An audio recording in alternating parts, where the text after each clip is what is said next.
بارش اپنے زوروں پر تھی۔ وہ کب سے شیلٹر کے نیچے کھڑی گاڑی کا انتظار کر رہی تھی۔ پریشانی اس کے ہر انداز سے بیان تھی۔ اف کہاں پھنس گئی؟ سر پر ہاتھ مارتی اس نے گھڑی پر نظر دوڑائی۔ آج تو شامت پکی ہے۔ اسے یہاں کھڑے آدھا گھنٹہ ہونے کو آیا تھا۔ آس پاس سے گزرتے لوگ اب نہ ہونے کے برابر رہ گئے تھے، جو اسے مشکوک نظروں سے گھورنے میں مصروف تھے۔ منحوس، ان کو دیکھو کیسے گھور رہے ہیں۔ وہ سخت نالاں ہوئی تھی۔ تبھی اس کے برابر ایک گندا سا آدمی آ کر بیٹھا تھا۔ اے بلبل، کہاں جانا ہے؟ اس نے اپنے غلیظ دانتوں کی بھرپور نمائش کی تھی۔ اس کی نظروں سے کھائے وہ تھوڑا پرے سرک گئی تھی۔ ایک رات کا کتنا لے گی؟ دل خوش کر دوں گا تیرا۔ وہ آدمی ابھی بھی اپنی غلاظت سے باز نہیں آیا تھا۔ وہ اس کی باتوں سے گھبرا کر ایک دم اٹھی تھی اور شیلٹر سے نکل گئی، جبکہ اپنے پیچھے اسے مسلسل اس کی آواز آ رہی تھی۔ اب وہ چل کم بھاگ زیادہ رہی تھی۔ اف پلیز آج بچا لیں، پلیز اللہ، وہ بھاگتی ہوئی دعا کر رہی تھی۔ تبھی سامنے آنے والی گاڑی سے ٹکراتے بچی تھی۔ ٹائر بری طرح چڑچڑائے تھے۔ وہ سامان چھوڑے وہیں بیٹھتی چلی گئی۔ اسے لگا شاید آج اس کی زندگی کا آخری دن ہے۔ تبھی وہ گاڑی کا دروازہ کھولتے تیزی سے باہر نکلا تھا۔ نظر سامنے زمین پر بیٹھی وجود پر پڑی، وہ تھم سا گیا۔ براؤن شلوار سوٹ پہنے، دوپٹہ سر پر جمائے، بھیگی بھیگی سی وہ اس کے دل میں اتری تھی۔ آپ ٹھیک ہے؟ اسے اپنے کہے الفاظ اجنبی لگے تھے۔ وہ کہاں اسے کہنے کا عادی تھا۔ آواز سن کر اس نے پھٹ سے اپنی آنکھیں کھولی تھیں۔ میں زندہ ہوں، مجھے یقین نہیں آ رہا۔ بے قرار سے اپنے آپ کو چھو کر دیکھ رہی تھی، یہ جانے بغیر کہ اس کی ایک ایک ادا سامنے والے کے دل پر وار کر رہی ہے۔ تم ٹھیک ہو، زندہ ہو؟ اس کا ہاتھ تھام کر اٹھاتے وہ اسپاٹ لہجے میں بولا تھا۔ شکریہ، وہ بس اتنا ہی کہہ پائی تھی۔ یوں روڈ پر پاگلوں کی طرح بھاگنے کی وجہ پوچھ سکتا ہوں؟ وہ ایک آدمی میرے پیچھے لگ گیا تھا، مجھے ساتھ لے کر جانے والا تھا۔ میری ماں نے کام سے بھیجا تھا اور میں یہاں پھنس گئی۔ اب وہ مجھے زندہ نہیں چھوڑے گی۔ بات کرتے کرتے اس کے لہجے میں خوف سمٹ آیا تھا، گہری جھیل سی آنکھوں میں اداسی۔ دیکھ اس کا لہجہ چھلنی ہوا تھا، وہ خود اپنی کیفیت سے انجان تھا۔ کچھ نہیں کہیں گی وہ تمہیں، چلو میں تمہیں چھوڑ دوں۔ آج وہ زندگی میں وہ ہر کام کر رہا تھا جو پہلے کبھی نہیں کیا، اور اس کی آفر پر وہ ہونک بن گئی تھی۔ فوراً نفی میں سر ہلاتی قدم پیچھے لیے تھے۔ وہ اس کا ڈر سمجھ سکتا تھا۔ بے فکر رہو، تم محفوظ رہو گی، اس نے اسے تسلی دی تھی۔ وہ مجھے ماریں گے، وہ خوف سے کانپی تھی۔ کوئی کچھ نہیں کہے گا، چلو۔ وہ دونوں ہی بارش میں بھیگ گئے تھے۔ اسے نہ چاہتے ہوئے بھی اس کی گاڑی میں بیٹھنا پڑا تھا۔ اس کے بیٹھتے ہی اس نے گاڑی زن سے بھگائی تھی۔ وہ گھر میں داخل ہوئی تو سامنے موجود اس کی سوتیلی ماں نے اسے بالوں سے پکڑا تھا۔ کہاں مر گئی تھی ذلیل بےغیرت لڑکی؟ وہ درد سے کراہی تھی۔ گالی بول کے سیار سے مل کر آ رہی ہے۔ اس کے ہاتھ سے سامان چھوٹ کر گرا تھا، مگر اس ظالم عورت کو پرواہ نہیں تھی۔ اس نے آج بھی اپنا غصہ اس معصوم جان پر نکالا تھا۔ ماں تو پیدا ہوتے ہی مر گئی تھی، جبکہ باپ اسے اس سوتیلی ماں کے رحم و کرم پر چھوڑ کر مر گیا تھا۔ تب سے وہ یوں ہی اس کا ظلم سہتی بڑھی ہوئی تھی، اور اب 18 سال کی ہونے پر وہ اس کی شادی اپنے بھائی سے کرنے والی تھی۔ وہ ماہ نور بچپن سے اب تک اس سب کی عادی بن گئی تھی، مگر اب جو کل اس کے ساتھ ہونے والا تھا وہ اسے توڑ کر رکھ رہا تھا۔ کل جب وہ کمرے میں کام کر رہی تھی تب بھی اپنے پیچھے اس نے آہٹ سنی تھی۔ پیچھے راشد کھڑا مسکرا رہا تھا، اس کی سوتیلی ماں کا بھائی، اس کا منگیتر۔ کیا ہو رہا ہے جانم؟ اس کے یوں بولنے پر اس کا دل خراب ہوا تھا۔ وہ اس کے برابر سے گزر کے جانے لگی، تبھی اس کی نازک کلائی اس موٹے سانڈ کے ہاتھوں میں آئی تھی، جو اسے اپنی طرف کھینچتا دیوار سے لگا گیا تھا۔ کہاں بھاگ رہی ہے بلبل؟ اس کے ماتھے سے لکیر کھینچا، وہ اس کے ہونٹوں پر آ کر رکا تھا۔ اس کا دل کیا اپنی جان لے لے۔ اس کے نازک ہونٹوں کو مسلتے وہ مدہوش ہو کر اس پر جھکا تھا۔ تبھی وہ ایک دھکا دیتی باہر کی طرف بھاگی تھی۔ دل تیز تیز دھڑک رہا تھا۔ سامنے سے آتی شکیلہ نے اسے خونخوار نظروں سے گھورا تھا۔ تبھی پیچھے سے غصے میں بھرا راشد باہر آیا تھا اور اسے بالوں سے پکڑ کر دھنک کر رکھ دیا تھا۔ چھوڑ دے راشد، مر جائے گی۔ شکیلہ نے اسے چھڑوانا چاہا تھا۔ مرنے دے، اس کی ہمت کیسے ہوئی مجھے دھکا دینے کی؟ مر تو اندر، اسے بھیج۔ شکیلہ نے راشد کو گھورا تھا۔ صبر کر لے، کچھ دن تیرے پاس ہی آئے گی۔ صبر ہی تو نہیں ہوتا۔ شکیلہ کی بات پر وہ بے باکی سے بولا تو وہ سر پکڑ کر بیٹھ گئی۔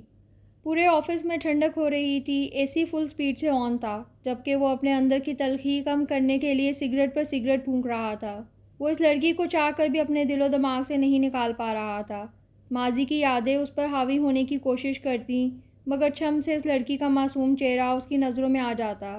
وہ اپنی حالت سے پریشان بیٹھا، اپنے اندر کی گھٹن باہر نکال رہا تھا۔ پریشانی سے ماتھا مسلتا وہ کرسی کی پشت سے ٹیک لگا گیا۔ نہیں، میں اسے محبت نہیں کر سکتا۔ یہ عورت ذات بھروسے کے قابل نہیں ہے۔ خود کو یقین دلاتا وہ تلخی سے بولا تھا۔ دروازے پر ہوتی دستک پر وہ سیدھا ہو کر بیٹھا تھا۔ کم ان۔ اس کے بولتے ہی اس کا خاص آدمی اندر آیا تھا۔ بلایا تھا سر آپ نے؟ وہ مؤدب انداز میں بولا تھا۔ ہاں بیٹھو اشرف، مجھے تم سے ایک کام ہے، مگر یہ کام بہت ضروری ہے، مجھے معلومات چاہیے، یہ ایڈریس ہے۔ اس نے ایک چٹ اس کے آگے کی تھی۔ یہاں رہنے والوں کے بارے میں ایک ایک بات معلوم کرو اور کل تک مجھے بتاؤ۔ وہ اپنی بات پر زور دیتا بولا تھا۔ ہو جائے گا سر، بے فکر رہیں۔ گڈ، جاؤ، کل اسی ٹائم ملو مجھے، اور تم جانتے ہو مجھے کام میں دیر پسند نہیں۔ وہ اسپاٹ لہجے میں بولا تھا تو اشرف سر ہلاتا باہر کی طرف بڑھ گیا۔ کیسے تم ارحم خان کے دل میں اتر گئی، کیسے؟ بالوں کو مٹھیوں میں جکڑے وہ بے بس ہوا تھا۔ وہ بے حال سی اسٹور روم میں بند تھی، درد سے جسم دکھ رہا تھا، مگر اسے پھر بھی کام کرنا تھا، محنت کرنی تھی۔ اس کی سوتیلی بہنیں کچھ نہیں کرتی تھیں، بلکہ سب وہی کرتی تھی۔ اسے 18 کا ہوئے ابھی ایک دن ہی ہوا تھا اور گھر میں اس کی شادی کی بات ہو رہی تھی۔ راشد پہلے سے شادی کر کے اپنی بیوی کو طلاق بھی دے چکا تھا، مگر پھر بھی کسی نے اسے شادی پہ اعتراض نہیں کیا تھا۔ وہ اس پر غلیظ نظریں رکھتا تھا۔ وہ یہاں سے بھاگنا چاہتی تھی، مگر بھاگنے کے لیے ٹھکانہ ہونا بھی ضروری ہے۔ تھک کر اس نے آنکھیں موندی تو اس مغرور شہزادے کا چہرہ ایک دم آنکھوں کے سامنے آیا تھا۔ اس نے ہڑبڑا کر آنکھیں کھولی تھیں۔ اسے حق نہیں تھا کہ وہ خواب میں بھی یہ سب سوچتی۔ اسے اپنی قسمت پر جی بھر کر رونا آیا تھا۔ تھک گئی تھی وہ اپنی زندگی سے۔ اسے برائے نام کھانا دیا جاتا تھا، کپڑوں کے نام پر وہ اپنی بہنوں کی اترن پہنتی تھی، پورا دن کلہوں کے بیل کی طرح کام میں جٹی رہتی، پھر بھی چھوٹی چھوٹی بات پر شکیلا اسے مار کر ادموا کر دیتی۔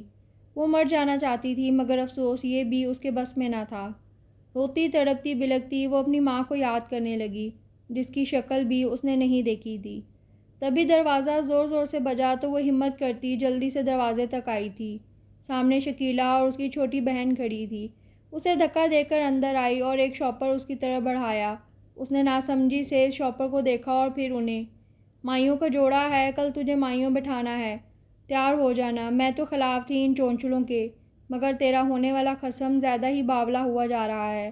منہ بنا کر بولتی وہ دونوں ماں بیٹی جیسے آئی تھیں ویسے ہی واپس چلی گئیں، جبکہ وہ ایک بار پھر اپنی قسمت کو رونے کو اکیلی رہ گئی تھی۔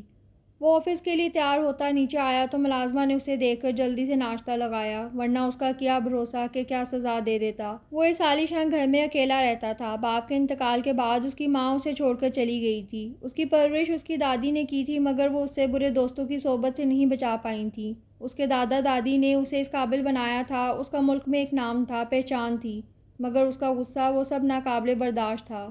دادا دادی کے انتقال کے بعد وہ اکیلا ہوا تھا۔ دوستوں کے ساتھ وہ اپنی پرانی زندگی میں واپس چلا گیا۔ اپنی ویران زندگی کو اس نے سنوارنے کے لیے تنزیلہ سے شادی کا فیصلہ کیا، مگر وہ اسے چھوڑ گئی کیونکہ اسے اس سے بہتر آپشن مل گیا تھا۔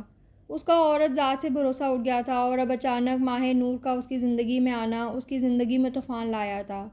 اب تمہیں کوئی موقع نہیں ملے گا، جو ہوگا میری مرضی کا ہوگا، خود سے بولتا وہ کوٹ کے بٹن بند کرتا باہر کی طرف بڑھا تھا۔ جہاں ڈرائیور نے اس کے دیکھتے ہی گاڑی کا دروازہ کھولا تو وہ بیٹھا اور اس کے بیٹھتے ہی گارڈز نے اپنی پوزیشن سنبھالی تھی۔ آفس میں اس کا الگ ہی رعب اور دبدبا تھا۔ اس کے آتے ہی آفس میں ہلچل مچ جاتی تھی۔ وہ سوگوار سی مائیوں کے پیلے جوڑے میں بیٹھی تھی۔ اس سادگی میں بھی اس کا حسن غضب ڈھا رہا تھا۔ ایک ایک کر کے محلے کی عورتوں نے اس کی رسم کی تھی۔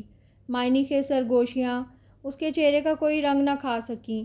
وہ بت بنی اپنے ساتھ ہوئی کارروائی دیکھتی رہی۔ دل بجھا ہوا تھا تو کہاں کچھ اچھا لگتا ہے۔ سوگوار سا حسن لیے وہ سب کی توجہ کا مرکز بنی بیٹھی۔ جاؤ بیٹا، بچی کو لے کر جاؤ، تھک گئی ہوگی۔ محلے کی ایک عورت نے اس کی جان بخشی کی تو شکر ادا کرتی اپنے کمرے اسٹور روم میں آئی تھی، اور پھر اتنا روئی کہ اس کی ہچکیاں بن گئیں، مگر یہاں کوئی اس کو چپ کرانے والا نہیں تھا۔ وہ بے حال ہوتے یوں ہی روتے روتے نیند کے ہوش میں چھپ گئی۔ وہ اپنے لیپ ٹاپ پر مصروف تھا، تبھی انٹرکام پر اسے اشرف کے آنے کی اطلاع ملی تھی۔ آ جاؤ اشرف۔ اسے اندر آتے دیکھ وہ کام چھوڑ سیدھا ہو کر بیٹھا تھا۔ کیا خبر لائے؟ سر، اچھی خبر نہیں ہے۔ اشرف کی بات پر اس کے ماتھے پر بل پڑے تھے۔ جلدی بولو اشرف۔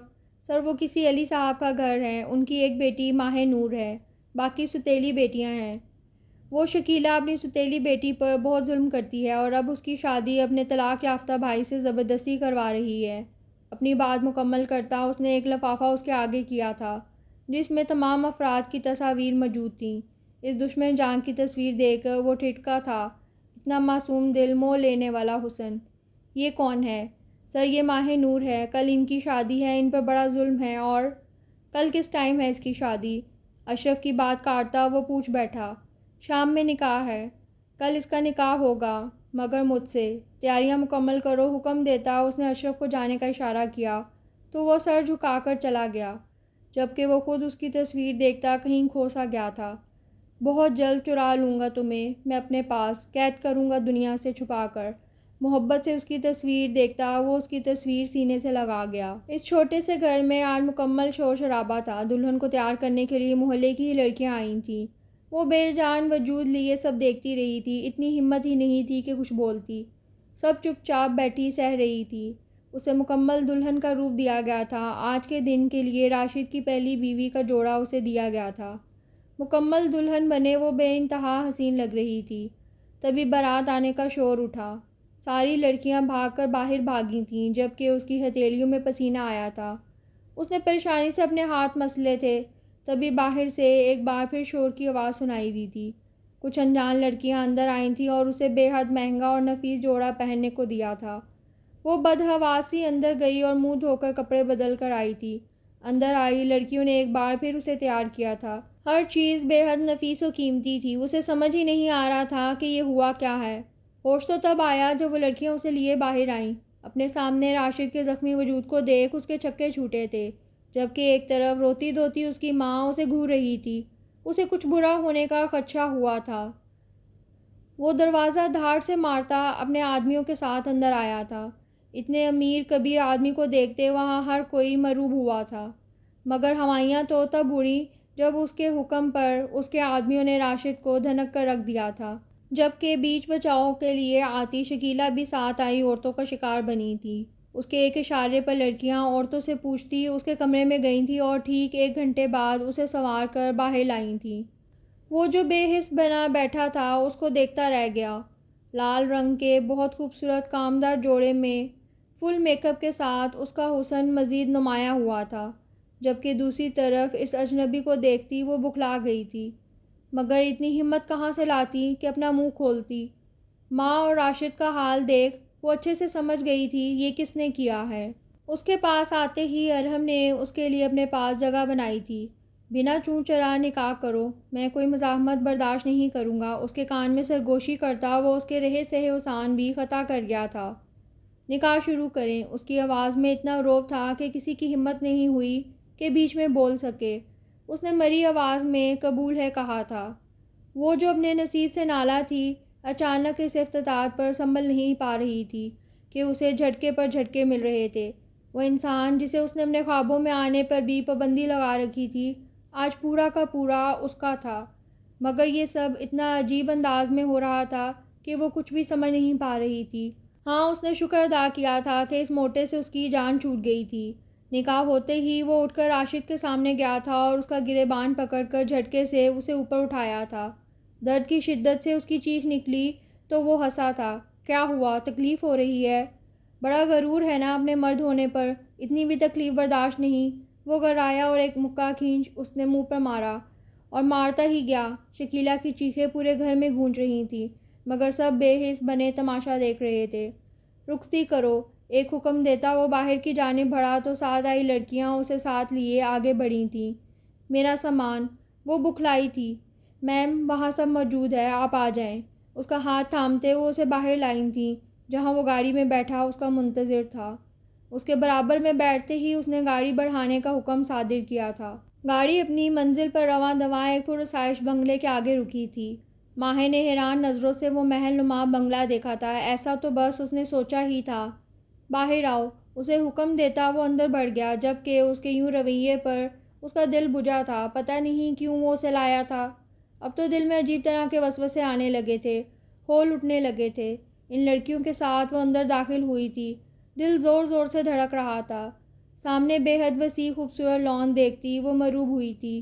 جیسے جیسے وہ اندر جا رہے تھے اس کی حالت بگڑتی جا رہی تھی، اور جیسے ہی اسے اندر لے جایا گیا وہ ہوش و حواس سے بیگانہ ہوئی تھی۔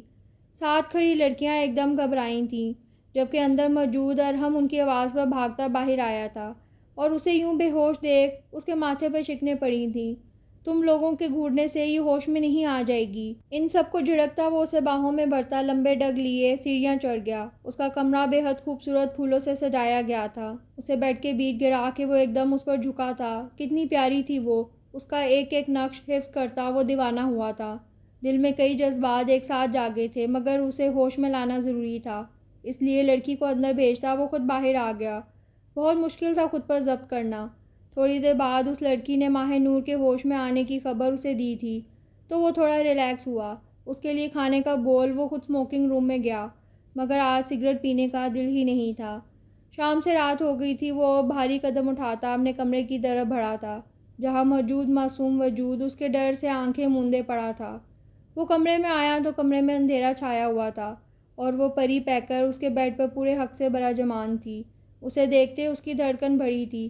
بھاری قدم اٹھاتا وہ اس کے پہلو میں دراز ہوا تو اس کی پلکیں لرزی تھیں۔ میں جانتا ہوں تم جاگ رہی ہو، تو کیوں میرا امتحان لینے پر تلی ہو؟ پہلی نظر کی محبت ہو میری، میرے دل کا حال بے حال کر دیا ہے تم نے۔ ان سب چیزوں کا حساب کون دے گا؟ اس کے کان میں سرگوشی کرتا اس نے اس کا رخ اپنی طرف کیا تھا۔ لرزتی پلکیں، کپکپاتے ہونٹ۔ وہ دیوانہ ہوا تھا، تبھی جھک کر اس کے ماتھے پر اپنے لب رکھے تو اس نے ایک دم مٹھیوں کو بیچا تھا۔ آنکھیں کھولو، اس نے ایک حکم صادر کیا تھا۔ آنکھیں کھولو ماہے۔ اس کے لہجے میں اب سختی در آئی تھی۔ ماہے کو اس کے لہجے سے خوف آیا تھا، تبھی ڈرتے ڈرتے اپنی آنکھیں کھولی تھیں۔ سامنے وہ مغرور شہزادہ پورے حق سے اس پر جھکا ہوا تھا۔ اس کی آنکھیں کھولنے پر اس کی آنکھوں پر لب رکھ گیا۔ نام پتہ ہے میرا؟ اس نے کان کے قریب آتے اسے سوال کیا تو اس نے نفی میں سر ہلا دیا، تو وہ مسکرایا۔ ارحم، نام لو میرا۔ ایک اور حکم۔ جی، اس نے تھوک نکلا تھا۔ میں نے کہا نام لو میرا، ارحم۔ اس نے بڑی دقت سے اس کا نام لیا تھا، تبھی وہ ایک دم اس کے ہونٹوں پر جھکا تھا اور پوری شدت سے اس نے اپنی محبت کی مہر ثبت کی تھی کہ وہ تڑپ اٹھی۔ اس کی شرٹ مٹھیوں میں بھینچے اس نے خود کو سے چھڑایا تھا، مگر وہاں گرفت آہنی تھی۔ اس کے ہونٹوں کو آزادی دیتا وہ اس کی گردن پر جھکا تھا۔ آہستہ آہستہ وہ اس پر پورا قابض ہوا تھا اور اس پر اپنی گرفت تنگ کر گیا تھا کہ وہ مزاحمت بھی نہ کر سکی۔ لمحہ لمحہ گزرتی رات اس کے جنون کو پاگل پن میں بدل رہی تھی، اور وہ مومی گڑیا تکلیف سے بے حال ہوتی خود کو اس کے رحم و کرم پر چھوڑے بیڈ شیٹ کو مٹھیوں میں بھینچ گئی۔ صبح اس کی آنکھ موبائل کی بیل پر کھلی تھی۔ مندی مندی آنکھیں کھولے اس نے ٹائم دیکھا، جہاں صبح کے 11 بج رہے تھے، اور پھر ایک نظر اپنے پہلو میں بکھری بکھری سی اس کی شرٹ پہنے سوئے ماہے پہ پڑی تو وہ اس پر جھک کر اس کا ماتھا چومتا اٹھ بیٹھا، جبکہ موبائل کی آواز پر اس کی نیند بھی کھلی تھی۔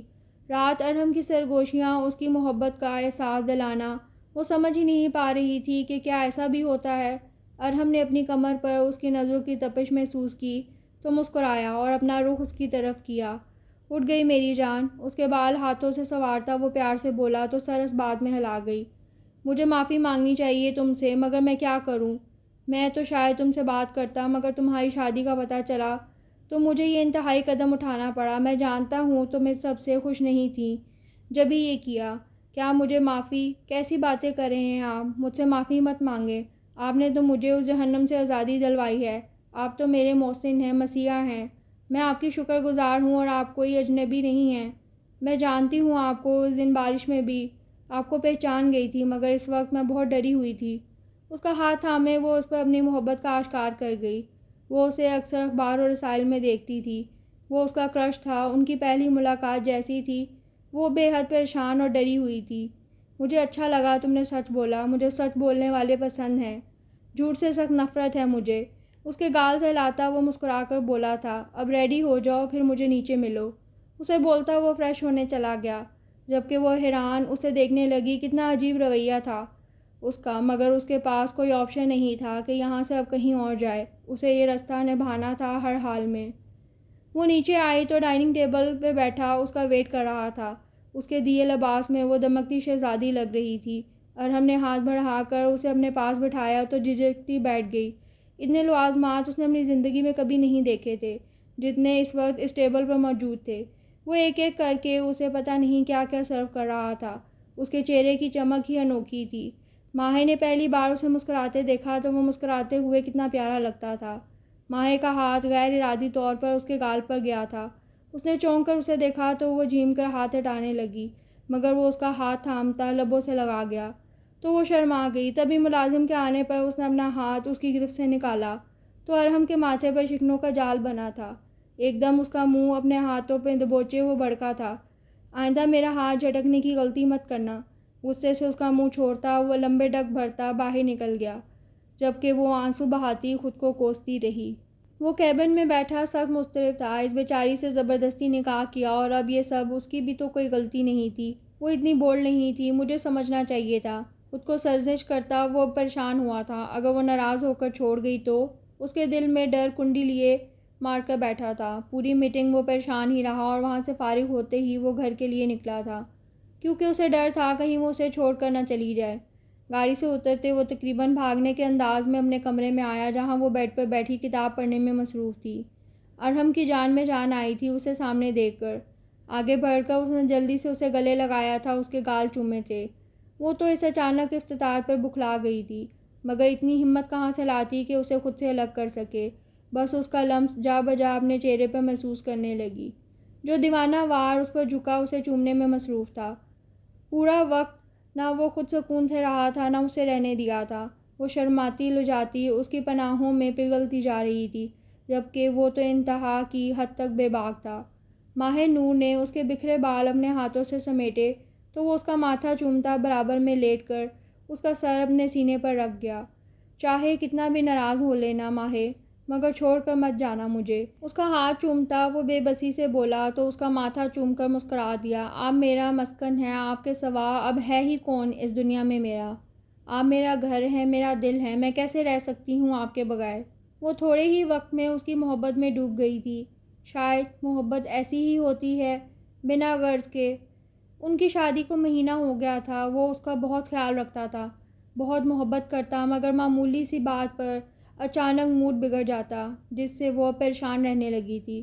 اسے لگتا تھا ارحم کے ساتھ کوئی مسئلہ ہے، ورنہ اس جیسا پیارا انسان اچانک اتنا وحشی نہیں بن سکتا۔ ملازموں سے وہ زیادہ بات نہیں کر سکتی تھی۔ ارحم کی اس پر ہر پل نظر رہتی تھی۔ وہ اسے ایک پل بھی اپنی نظروں سے اوجھل نہیں ہونے دیتا تھا۔ اسے ڈر لگتا تھا اس کی ماں اور تنزیلہ کی طرح ماہے بھی اسے چھوڑ جائے گی، مگر بھلا جو خود ساری زندگی محبت کے لیے ترسی ہو، وہ اپنا محبت بھرا آشیانہ چھوڑ کر کہاں جائے گی؟ مگر ارحم اپنے دل کا کیا کرتا؟ اپنی ماں کے بعد اسے دادی نے سنبھالا تھا، مگر تنزیلہ کے بعد وہ بالکل ٹوٹ گیا تھا، غلط صحبت میں رہنے لگا تھا۔ اور پھر ایک دن وہ اسے ملی اور اس کی زندگی میں بھونچال برپا کر گئی۔ وہ پہلی نظر کی محبت کا شکار ہوا تھا۔ وہ اسے حاصل کرنا چاہتا تھا، مگر اس کی شادی کا سن کر وہ اپنے قابو میں ہی کہاں رہا تھا بھلا۔ اسے جو ٹھیک لگا اس نے کیا۔ وہ اب ماہے کو کھونے کا نہیں سوچ سکتا تھا۔ اس نے تو یہ بھی نہیں سوچا کہ ماہے کیا چاہتی ہے۔ وہ خود غرض بن گیا تھا۔ وہ محبت کا مارا تھا، اسے محبت سے ہی سدھارا جا سکتا تھا۔ ماہے ہر ممکن اس کا خیال رکھتی تھی، مگر کبھی کبھی وہ اس کی ایک غلطی کی بھی اسے کافی بھاری سزا دیتا اور پھر اسے کھونے کے ڈر سے پاگلوں کی طرح اس پر اپنی محبت کی بارش کرتا تھا۔ وہ نارمل بیہیو نہیں کرتا تھا۔ وہ ایک قابل بزنس مین اندر سے مکمل ختم ہو چکا تھا۔ اس کا موڈ آج بہت اچھا تھا۔ آج ارحم نے اسے باہر گھومنے لے جانے کا وعدہ کیا تھا، اس لیے وہ سارے کام جلدی سے نپٹا کر اب تیار ہونے میں مصروف تھی۔ جب سے وہ آئی تھی ارحم کے کام اس نے اپنے ذمہ لیے ہوئے تھے۔ اچھے سے تیار ہو کر اس نے ایک نظر آئینے میں خود کو دیکھا تو خود ہی شرما گئی۔ کتنی پیاری ہو گئی تھی وہ۔ کالے رنگ کی کامدار فراک، ہلکا میک اپ، ڈائمنڈ جیولری جو ارحم نے اسے دلائی تھی، وہ کہاں سوچ سکتی تھی اس سب کے بارے میں۔ اوپر سے ارحم کی محبت نے ایک الگ ہی رنگ چڑھایا تھا۔ وہ کمرے میں آیا تو اسے یوں خود کو دیکھتے پا کر اسے اپنے حصار میں قید کیا تو وہ بے ساختہ مسکرا دی۔ اب ہم مکمل ہوئے ہیں۔ اس کے ہاتھ پر اپنے ہاتھ جماتی وہ آہستہ سے بولی تو وہ جھک کر اس کی کان کی لو چوم گیا۔ مجھ سے مت شرمایا کرو جانے ارحم، ہمارے درمیان شرما شرمی والی کوئی بات نہیں۔ اس کا رخ اپنی طرف موڑتا وہ اس کے لبوں پر جھکا تھا۔ ماہے نے بھی اپنی باہیں اس کے گلے میں ڈالی تو وہ اسے خود میں بھینچ گیا۔ ارحم، ہمیں جانا تھا نا؟ لبوں کو آزادی ملتے ہی ماہے نے اسے یاد دلایا تھا۔ اس کی بات پر وہ مسکراتا اس کا ہاتھ تھامے باہر آیا تھا۔ اسے وہ سب سے پہلے سی سائڈ لے کر گیا تھا۔ پانی دیکھ کر تو وہ پاگل دیوانی ہوئی تھی۔ ارحم تو اسے دیکھ دیکھ کے ہی پاگل ہوئے جا رہا تھا کہ اتنا نایاب اور قیمتی موتی اس کا ہے، بنا کسی ملاوٹ کے، بالکل خالص۔ وہ ہنستی کھیلتی سیدھا اس کے دل میں اتر رہی تھی۔ وہاں موجود کئی لڑکیوں نے ارحم کو اس کے ساتھ دیکھا اور جل گئیں، مگر وہ دیوانہ تو اپنی دیوانی کو دیکھنے میں مصروف تھا، جیسے اس سے زیادہ ضروری کوئی دوسرا کام ہی نہ ہو۔ وہاں سے ارحم کے منع کرنے کے باوجود اس نے گول گپے اور چنا چاٹ کھائی تھی اور اسے بھی کھلائی تھی۔ وہ اسے خوش دیکھ کر خوش تھا۔ پھر وہ اسے پورے کراچی کی ہر خاص جگہ لے کر گیا تھا۔ وہ تو کبھی ایسے گھومنے نکلی ہی نہیں تھی۔ اس کے لیے یہ سب بہت نیا اور انوکھا تھا۔ ارحم تو بس اس کی خوشی میں خوش تھا۔ آخر میں وہ اسے دور لایا تھا۔ اتنے خوابناک ماحول میں دونوں نے ڈنر کیا تھا۔ تبھی واپسی پر وہ ایک بار پھر ساحل پر جانے کے لیے بات ضد ہوئی تھی۔ ارحم کے لیے اس کی خوشی اہم تھی، اس لیے وہ اسے لیے ساحل پر آیا تھا، جہاں وہ اس کا ہاتھ تھامے ننگے پیر ساحل پر چلتی، اس سے اپنے دل کا حال بیان کر رہی تھی۔ ارحم نے اس کے گرد بازو پھیلائے تو وہ پورے حق سے اس کے سینے سے لگی تھی۔ سمندر کی موجیں ان کے پیروں کو چھوتی واپس لوٹ رہی تھیں۔ وہ خوش تھی، بے حد خوش۔ ایسا لگ رہا تھا وہ ہواؤں میں اڑ رہی تھی۔ ارحم نے اس کے چہرے پر خوشی دیکھی تھی۔ واپسی پر وہ بس اسی سب کے بارے میں بات کر رہی تھی، جبکہ وہ آج صرف اسے سننا چاہتا تھا۔ واپسی پر وہ اتنی تھکی ہوئی تھی کہ بستر پر گرتے ہی ہوش و حواس سے بیگانہ ہوئی تھی۔ وہ کمرے میں آیا تو اسے دیکھتا مسکرا اس پر جھکا تھا۔ وہ جو گہری نیند میں تھی ایک دم گھبرا کر اٹھی تھی اور اسے خود سے دور کیا تھا، اور اس کے یوں کرنے پر وہ ایک دم اس کے بال مٹھی میں جکڑ گیا۔ آہ ارحم، مجھے درد مجھے بھی ہوا جب تم نے مجھے خود سے دور کیا۔ دور ہونا ہے مجھ سے؟ بتاؤ۔ وہ غصے سے پاگل ہو رہا تھا۔ ماہی کی آنکھوں میں آنسو آئے تھے۔ نہیں، دور نہیں جانے دوں گا، مار دوں گا تمہیں جان سے۔ وہ پاگل ہو گیا تھا۔ اس کا منہ دبوچے وہ سب فراموش کر گیا تھا۔ اس کے منہ چھوڑنے پر وہ بھاگ کر واش روم میں بند ہوئی تھی۔ دروازہ کھولو ماہی، وہ دیوانہ ہو رہا تھا۔ نہیں نہیں، آپ مارو گے۔ ہچکیوں سے روتی وہ زمین پر بیٹھتی چلی گئی، اور دوسری طرف وہ بالوں کو مٹھیوں میں بیچے پورا کمرہ تہس نہس کر گیا۔ پوری رات واش روم میں بیٹھے بیٹھے اس کی کمر اکڑ گئی تھی، مگر وہ اتنا ڈر گئی تھی کہ اس کے اندر ہمت نہیں ہوئی تھی باہر نکلنے کی۔ باہر سے آتی کھٹ پٹ پر وہ گھبراتی اور دبکی تھی۔ جب اسے یقین ہو گیا کہ وہ اب چلا گیا ہے تو اس نے ہمت کر کے کمرے سے باہر قدم نکالا تھا۔ آج پھر اسے اپنا بچپن یاد آیا تھا۔ کیوں کرتے ہیں آپ ایسا؟ کمرے کی حالت دیکھ وہ پھوٹ پھوٹ کر رو دی تھی۔ مجھے معلوم کرنا ہوگا ایسا کیا ہوا ہے آپ کے ساتھ جو آپ اس طرح کے ہو گئے ہو۔ خود سے بولتی اس نے جلدی جلدی سے کمرہ صاف کیا اور باقی کام ملازمہ کو بولتی وہ سرونٹ کوارٹر کی طرف آ گئی، جہاں ارحم کی پرانی ملازمہ رہتی تھی۔ اسے دیکھتے ہی وہ اٹھ بیٹھی تو وہ ان کے پاس جا کر بیٹھ گئی۔ خیریت بیٹا، آج آپ یہاں؟ اسے دیکھ وہ حیران ہوئی تھی۔ جی اماں، مجھے آپ سے کچھ ضروری بات کرنی ہے۔ کیسی بات؟ وہ پریشان ہوئی تھی۔ مجھے ارحم کے ماضی کے بارے میں سب جاننا ہے۔ وہ کیوں ایسے ہیں، اتنے غصے والے؟ بالکل بدل جاتے ہیں وہ۔ ان کو بتاتی وہ رو دی تھی۔ بیٹا سنبھالو خود کو، اس بچے نے بہت کچھ سہا ہے، اللہ بس اسے صبر دے۔ چھوٹی سی عمر میں بڑے بڑے پہاڑ ٹوٹ چکے ہیں، جب بھی اس کی شخصیت اس طرح کی ہو گئی ہے۔ اماں کے بولنے پر اس نے پریشانی سے انہیں دیکھا۔ آپ بتائیں نا مجھے سب جاننا ہے، تب بھی میں ان کے قریب ہو سکتی ہوں، انہیں ٹھیک کر سکتی ہوں۔ وہ ایک عزم سے بولی تو انہوں نے بات شروع کی تھی۔ روبی اور جمشید صاحب کی لو میرج تھی۔ جمشید صاحب عمر میں بڑے تھے اور ان کا ایک ہی بیٹا تھا ارحم، ان دونوں کا لاڈلا، مگر کچھ عرصے سے وہ اپنی ماں کی توجہ نہیں پا رہا تھا۔ وہ زیادہ تر اپنا وقت پارٹیز اور دیگر کاموں میں صرف کرتی تھیں۔ وہ معصوم بچہ اپنی ماں کی محبت کے لیے ترستا رہتا۔ جمشید صاحب کو بھی اب ان کی عادت بری لگنے لگی تھی۔ وہ انہیں سمجھاتے تھے مگر وہ منع کر دیتی۔ تبھی ایک دن جب کوئی گھر میں نہیں تھا، معصوم ارحم نے اپنی ماں کو اپنے ایک دوست کے ساتھ بیڈ روم میں جاتے دیکھا۔ وہ معصوم کہاں جانتا تھا کسی چیز کے بارے میں۔ وہ ماں سے ملنے اوپر گیا تو اس کی ماں بنا لباس کے اس آدمی کے باہوں میں جھول رہی تھی۔ اسے دیکھ کر ایک دم بدحواس ہوتی اسے مارتی چلی گئی، جبکہ وہ بیچارہ اپنا قصور بھی جان نہ پایا۔ اسے اتنا زد و کوب کیا گیا کہ وہ ڈرا سہما رہنے لگا۔ اس کی شخصیت متاثر ہو رہی تھی۔ روبی بیگم کا جب دل کرتا اسے مارتی، اور جب یہ بات جمشید صاحب کو پتہ چلی وہ اپنا کنٹرول کھو بیٹھے۔ ان دونوں میں طلاق ہوئی تو جمشید صاحب بالکل خاموش ہو گئے اور ایک دن چپکے سے آنکھیں موند لیں۔ اس معصوم کی ذمہ داری اس کی دادی نے سنبھالی، مگر جیسے جیسے وہ بڑا ہوتا جا رہا تھا تلخی اس کے اندر بڑھتی جا رہی تھی۔ انہوں نے اسے بہت سنبھال کر رکھا تھا، مگر وہ لڑکا تھا، بری صحبت کا شکار ہوا۔ اپنی ماں کا کیا اسے یاد آتا تو وہ یوں ہی پاگل ہو جاتا۔ پھر اس کی زندگی میں تنزیلہ آئی جو اسے سب سے الگ لگی۔ وہ ساتھ رہتے، ایک دوسرے کا خیال رکھتے، مگر اس کا ماضی جان کر وہ اسے چھوڑ گئی۔ اسے کسی اور سے محبت ہو گئی تھی۔ وہ ٹوٹا بکھرا اور برا بن گیا۔ اسے محبت لفظ سے نفرت ہو گئی۔ اس کا دل کرتا سب تہس نہس کر ڈالے۔ وہ پتھر بن گیا تھا، اس پر کچھ اثر نہیں کرتا تھا۔ وہ بنا فیلنگ والا انسان تھا، اسے سب فیلنگ لیس کہتے تھے، مگر اسے پرواہ نہیں تھی۔ وہ لوگوں کو مارنے سے بھی دریغ نہیں کرتا تھا، وہ شدت پسند بن گیا تھا۔ اکثر اپنے ماضی کو یاد کرتا وہ ہوش کھو بیٹھتا تھا۔ تب اسے ملازم سنبھالتے تھے، ان دنوں کمرے سے نہیں نکلتا تھا۔ لوگ اسے پاگل سمجھنے لگے تھے، مگر وہ پاگل نہیں تھا، وہ اکیلا تھا، اسے سہارا چاہیے تھا جو کوئی اسے کبھی دے ہی نہیں سکا۔ ان دنوں بس پانی پر گزارا کرتا، زیادہ سے زیادہ سگریٹ پیتا، لوگوں سے دور رہتا، تنہائی پسند ہو جاتا اور نارمل ہوتا تو کام کام کام، اس کے علاوہ اسے کچھ نہیں سوچتا تھا۔ وہ مشین بن گیا تھا جسے کچھ محسوس نہیں ہوتا تھا۔ وہ لوگوں کے درد کو نہیں سمجھتا تھا، اسے سب اپنی طرح بے حس لگتے تھے۔ اسے عورت ذات سے نفرت ہو گئی تھی، وہ ان کے نام تک سے چڑھتا تھا۔ نہ جانے کتنی عورتیں اس کے پاس آتی تھیں، مگر وہ آنکھ اٹھا کر انہیں نہیں دیکھتا تھا، دھتکار دیتا تھا۔ اسے نہیں چاہیے تھا کوئی اور۔ پھر اس نے ماہے کو دیکھا تو لگا سب کچھ الگ ہے۔ وہ خود پر سے اختیار کھو گیا اور بنا اس کی مرضی جانے اسے زندگی میں شامل کر گیا۔ جیسے جیسے وہ اس کی کہانی سنتی جا رہی تھی، اس کی آنکھوں سے آنسو رواں تھے۔ بیٹا پلیز انہیں مت بتانا کچھ، آپ بے فکر رہیں، آپ کے اوپر کوئی نام نہیں آئے گا۔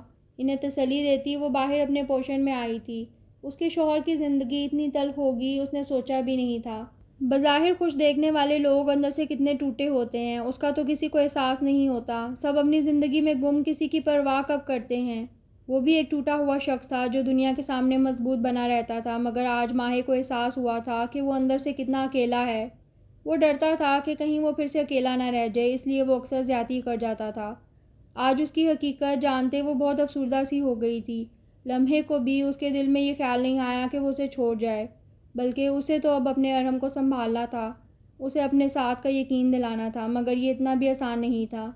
بچپن کے لگے زخم کو بھرنے میں ابھی بہت وقت درکار تھا۔ زخم لگنے میں لمحہ لگتا ہے، مگر اسے بھرنے میں سالوں لگ جاتے ہیں۔ جتنا بڑا اور گہرا زخم ہو وہ اتنا ہی درد دیتا ہے۔ اس کا بھی غم بہت بڑا تھا جو اپنے نشان چھوڑ گیا تھا۔ انسان بعض اوقات خود کو ٹھیک کرنے کی کوشش کرتا ہے، مگر یہ ظالم دنیا سب ختم کر دیتی ہے، اس انسان سے اس کے جینے کی وجہ تک چھین لیتی ہے۔ یہ ظالم دنیا ہی تو ایک انسان کو جانور بننے میں مجبور کرتی ہے۔ آج کل کی لڑکیاں دولت کی لالچ میں ابن آدم سے کھیلتی تو کہیں جسم کی لالچ میں وہ انسان بنت ہوا کو نوچ ڈالتے۔ قصور دونوں کا برابر ہوتا، مگر الزام صرف ایک طرف لگایا جاتا۔ اس کی تصویر دیکھتی اس کی آنکھوں سے ایک بار پھر آنسو رواں ہوئے تھے۔ اسے آہستہ آہستہ سب کرنا تھا، اسے ارحم کی بیوی، بعد میں پہلے دوست بننا تھا، چاہے پھر اسے کتنا ہی کچھ برداشت کرنا پڑے۔ آفس کے کیبن میں وہ مضطرب سا بیٹھا تھا، جانتا تھا کل جو ہوا غلط ہوا، مگر وہ اپنے ڈر کا کیا کرتا۔ ماہے کو دیکھ وہ اس کی طرف اٹریکٹ ہوا تھا، مگر وقت کے ساتھ ساتھ وہ اس سے محبت کرنے لگا تھا۔ وہ معصوم تھی، سیدھی سادی، مگر نہ جانے کیوں اسے اپنے ماضی بھولتا ہی نہیں تھا۔ وہ جب جب بھولنا چاہتا اس کا ماضی پوری آب و تاب کے ساتھ اس کے سامنے آ جاتا اور وہ انجانے میں اسے اذیت سے دو چار کر دیتا۔ ابھی بھی وہ پچھتاووں کی زد میں تھا۔ کل کا رویہ یاد آیا تو ایک بار پھر ڈر غالب آیا کہ کہیں وہ چھوڑ کر نہ چلی جائے، اس لیے اپنا کام چھوڑ وہ اندھا دھند بھاگا تھا۔ ریش ڈرائیو کرتا وہ گھر پہنچا تو وہ اسے کہیں نظر نہیں آئی۔ اس کا دل دھک سے رہ گیا تھا، دل کو جیسے کسی نے تیز دھار آلے سے چیرا تھا۔ ماہے، اس کی آواز میں کتنا درد تھا، تبھی اسے اپنے سینے پر اس کے نرم ہاتھ محسوس ہوئے تھے۔ ماہے، یہاں ہے ارحم، محبت سے کہتے اس نے اس کی پشت پر اپنے لب رکھے تھے۔ وہ بے یقین ہوا تھا، پلٹ کر اسے سینے سے لگایا جیسے اس کا یقین کرنا چاہتا ہو۔ میری جان تم ہو نا، مجھے چھوڑ کر تو نہیں گئی نا؟ اس کا ایک ایک نقش چومتے وہ دیوانہ ہوا تھا۔ میں ہی ہوں ارحم، میں نے کہاں جانا ہے، میرا ٹھکانہ تو آپ ہی ہیں نا؟ اس کے چہرے کو اپنے ہاتھوں میں لیے اس نے محبت سے کہا تھا۔ آئی ایم سوری جان، میں بہت برا ہوں، بہت درد دیتا ہوں۔ نہ اس کے چہرے کو چومتا، اس کی آنکھیں نم ہوئی تھیں۔ ارحم اس کے چہرے پر نمی محسوس کرتی وہ تڑپ سی گئی تھی۔ نہیں روئے نہیں نا، اس کے ہاتھ تھامتی اسے بیڈ پر بٹھائے اس نے محبت سے اس کے آنسو صاف کیے تھے۔ میں ایک اچھا انسان نہیں ہوں ماہے، مجھے سب چھوڑ جاتے ہیں، تم بھی چھوڑ جاؤ گی، میں جانتا ہوں۔ وہ تڑپ رہا تھا۔ کس نے کہا ماہے اپنے ارحم کو چھوڑ کر جائے گی؟ ماہے کے ارحم تو بہت پیارے اور اچھے انسان ہیں، ان کے جیسا تو کوئی ہے ہی نہیں۔ اور ماہے وعدہ کرتی ہے، ماہے اپنی آخری سانس تک اپنے ارحم کو نہیں چھوڑے گی۔ اس کے ماتھے پر لب رکھے تو وہ سکون سے آنکھیں مون گیا۔ اس نے جھک کر اس کی آنکھوں پر لب رکھے تھے، آہستہ سے اس کے گال پر لب رکھے وہ اس کے ہونٹوں کے پاس آئی تھی اور تھوڑا جھجکتی مگر ہمت کر کے اس کے لبوں پر اپنے لب رکھے تو وہ دیوانہ ہوا تھا۔ اسے مضبوطی سے تھامے بیڈ پر گرایا تھا۔ وہ کٹی ڈھال کی طرح اس کے سینے پر گری تھی اور وہ اس پر اپنی گرفت سخت کرتا چلا گیا، جبکہ وہ آنکھیں بند کیے اسے محسوس کرنے لگی۔ اس نے کروٹ لیے اپنے برابر میں لیٹے ارحم کو دیکھا، جو تھوڑی دیر پہلے نیند کے آغوش میں گیا تھا۔ اس نے محبت سے اس کے بال سمیٹے اور اس کے ماتھے پر لب رکھے۔ وہ اسے بدل دے گی، اپنی محبت کے رنگ میں رنگ دے گی۔ اسے یقین تھا اس پر کمفرٹر ٹھیک کرتی اور اٹھ کر کھڑکی پر آ گئی۔ شام کے سائے دور دور تک پھیل رہے تھے، مگر اس کا دل روشن تھا کیونکہ اس نے کسی کی زندگی بچانے کا عہد کیا تھا۔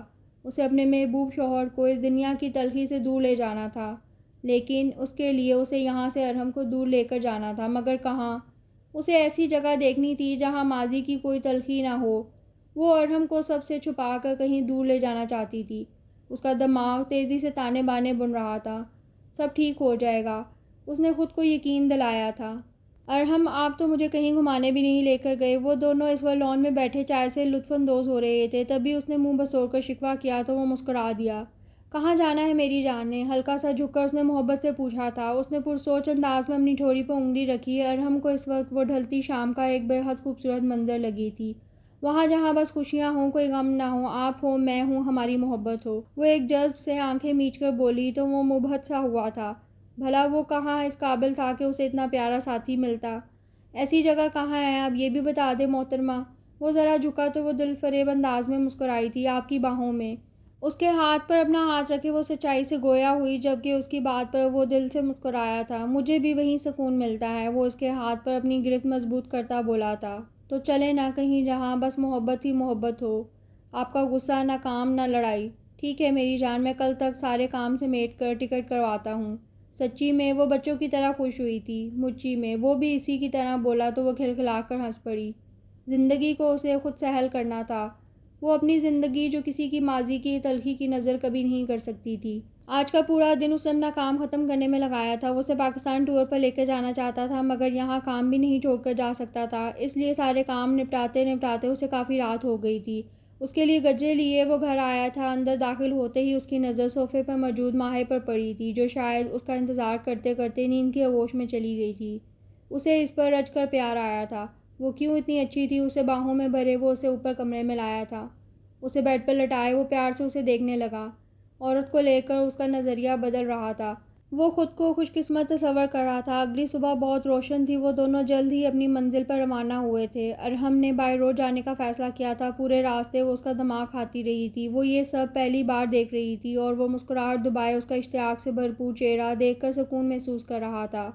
سفر طویل تھا۔ ارحم نے راستے میں ایک ہوٹل میں گاڑی روکی تھی، جہاں سے انہوں نے رات کا کھانا کھایا تھا۔ ارحم، یہ کھانا تو بہت مزے کا ہے، وہ چٹخارا لیتے ہوئے بولی تو اس کی اس ادا پر اشک اٹھا۔ میری جان، یہ چاہے کتنا بھی اچھا کیوں نہ ہو، تمہارے ہاتھ کے کھانے جتنا لذیذ نہیں ہے۔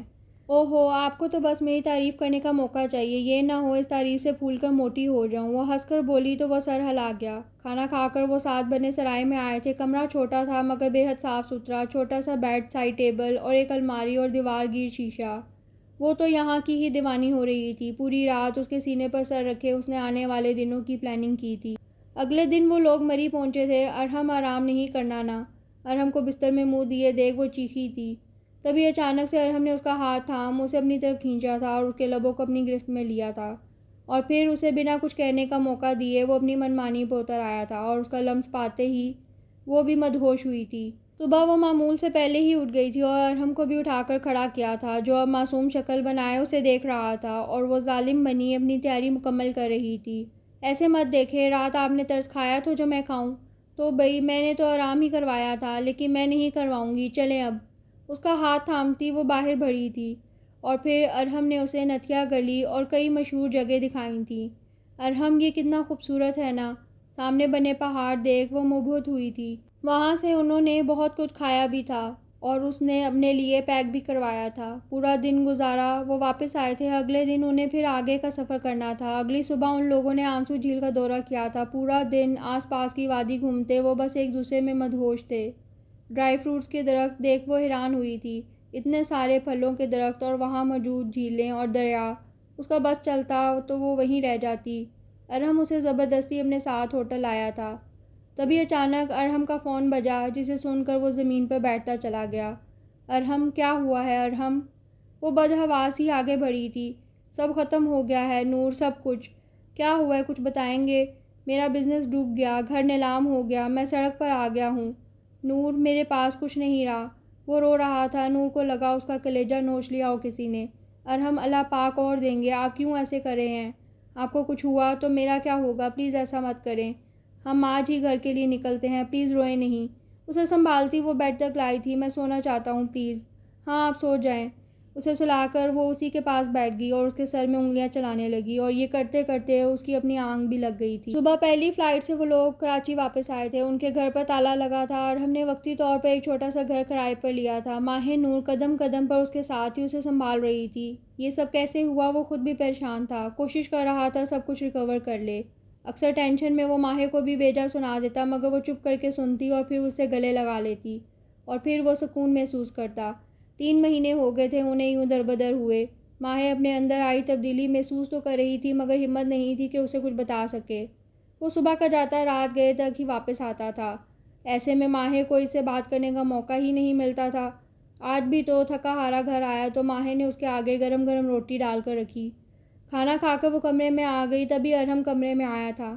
کیوں کر رہی ہو یہ بتاؤ؟ ہاں، وہ غصے میں ایک دم اس کی طرف بڑھا تھا۔ ارحم میری جان، کیا ہوا ہے آپ کو؟ کیوں چھوڑ کر نہیں جا رہی؟ ہاں کچھ بھی تو نہیں میرے پاس، نہ پیسہ، نہ گاڑی، نہ رتبہ۔ جیسے سب چھوڑ گئے تم بھی چھوڑ جاؤ نا۔ وہ غصیلے انداز میں چیخ رہا تھا۔ وہ اس کی کیفیت اچھے سے سمجھ رہی تھی۔ کیوں جاؤں چھوڑ کر؟ ہاں آپ کو بتائیں کیوں جاؤں؟ کیا میں بس آپ کی خوشیوں کی ساتھی تھی؟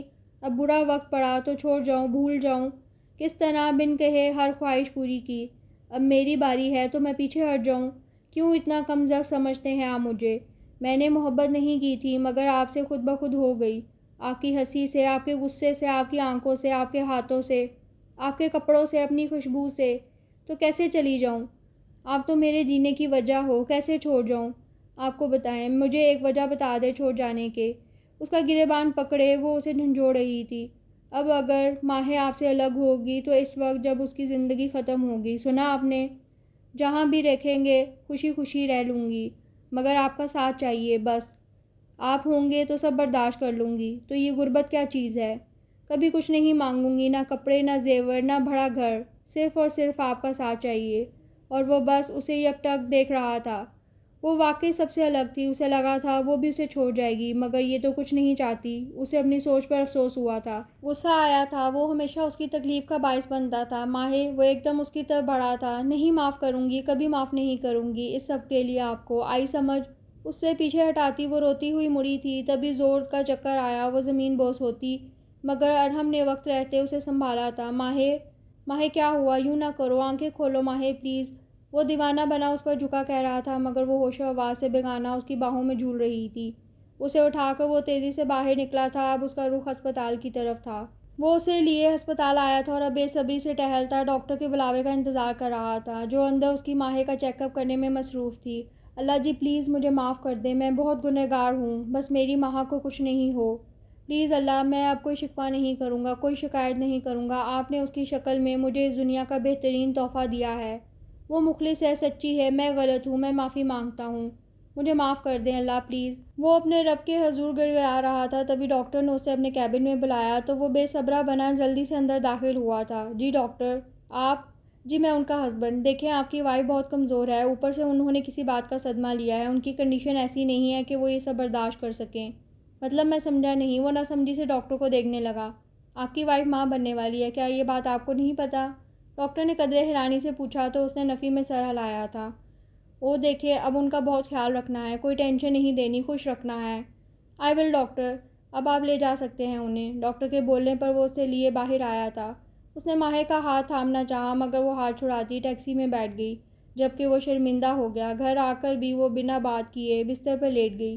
ماہے آئی ایم سوری، پلیز مجھے معاف کر دو، میں نے غلط کیا، بہت غلط۔ وہ پشیمان تھا۔ آپ ہمیشہ یہی کرتے ہیں، عادت ہے مجھے، آپ بے فکر رہیں، میں ناراض نہیں ہوں۔ غصے سے بولتی وہ رخ پھیر گئی تھی، تبھی اس نے ایک جھٹکے سے اسے اٹھا کر اپنے روبرو کیا تھا۔ تم میری زندگی کی پہلی عورت ہو جس نے ہر حال میں میرا ساتھ دیا ہے، مجھے چھوڑا نہیں، برا نہیں کہا، مجھے بھروسہ کرنا سکھایا ہے تم نے۔ مجھے معاف کر دو، آئندہ ایسا کچھ نہیں ہوگا۔ اسے باہوں میں بھینچے وہ فریاد کر رہا تھا۔ ماہ نے نرمی سے اس کے گرد حصار باندھا تو وہ پرسکون ہوا تھا۔ آنے والی صبح ان کے لیے خوشیاں لائی تھی۔ ارحم اپنا کیس جیت گیا تھا اور اسے اس کی پراپرٹی واپس مل گئی تھی، اور یہ سب اس نے اپنے آنے والے بچے کے نام کیا تھا۔ زندگی پھر سے اپنی ڈگر پر آ گئی تھی، وہ بدل رہا تھا اور وہ بدل گیا تھا۔ روح سے کی گئی محبت نے اسے بدل دیا تھا۔ 6 سال بعد، ان کا کیا کروں ارحم، کہاں ہیں آپ پلیز؟ اپنے بچوں کو دیکھ وہ روحان سی ہوئی تھی جنہوں نے پورا گھر سر پر اٹھایا ہوا تھا۔ 6 سال میں 4 بچے، وہ گھن چکر ہو گئی تھی۔